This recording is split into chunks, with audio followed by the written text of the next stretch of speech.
that this city will respect the dignity of labor. So often we overlook the worth and the significance of those who are not in professional jobs, of those who are not in the so-called big jobs. But let me say to you tonight that whenever you are engaged in work that serves humanity and is for the building of humanity, it has dignity and it has worth. Farming probably involved more work than hunting and gathering, but it is thought to have provided 10 to 100 times more calories per acre, more abundant food supplies, could support denser populations. You have to understand that it has only been Black Americans who have worked and created anything of value and substance in this country. Percentage of Americans were employed in agriculture in 1820s. 83% was employed in the 1800s in the agriculture field, and blacks were overwhelmingly the majority of those who worked the fields of America. This is no secret. This is what slavery was all about.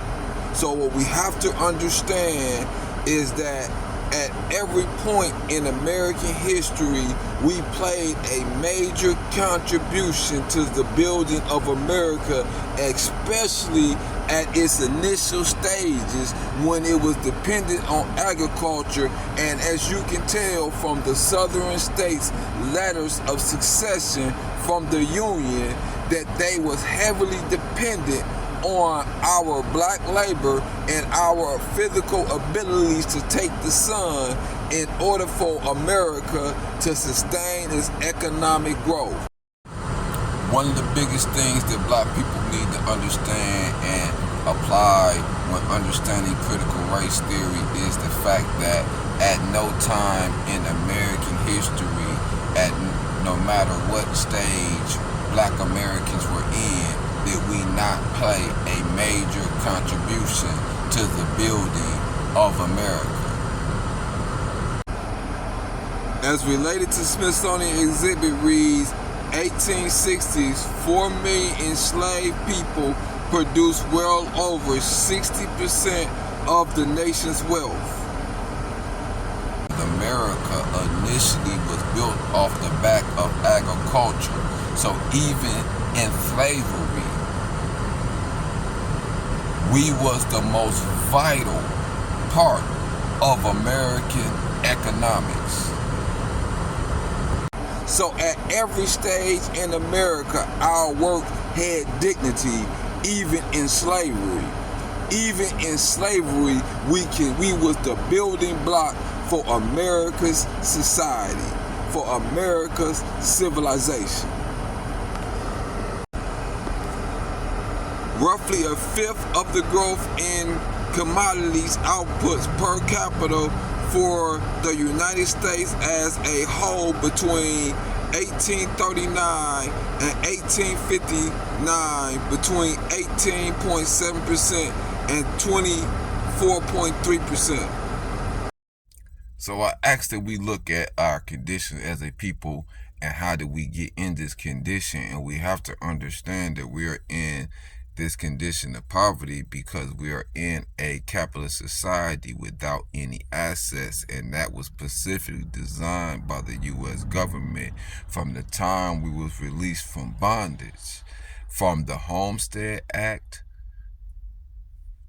At the very same time that America refused to give the Negro any land, through an act of Congress, our government was giving away millions of acres of land in the West and the Midwest, which meant... So you see what occurred here is upon us finally gaining our freedom from cattle slavery, what Europeans did, what the government did was it introduced more white people into the method of holding black people back by creating the Homestead Act, giving them land, incentivizing them to continue that physical oppression on us, to force us to work their land in order to benefit them, because they did not have the ability to deal with the sun. This is why the only people that can hold their head up with true dignity, saying that they built this country, is black Americans.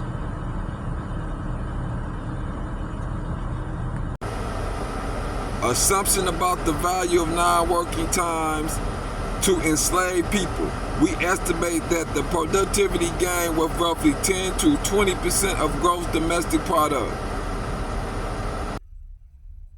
We have to understand that Europeans were always given an opportunity to succeed with assistance from the government, and when understanding this assistance is what put them in their current position, then you should understand why a democracy where they are no longer the majority elective would no longer work for them, and while they want a dictatorship, is because they need this government welfare to continue, for them to continue their current position.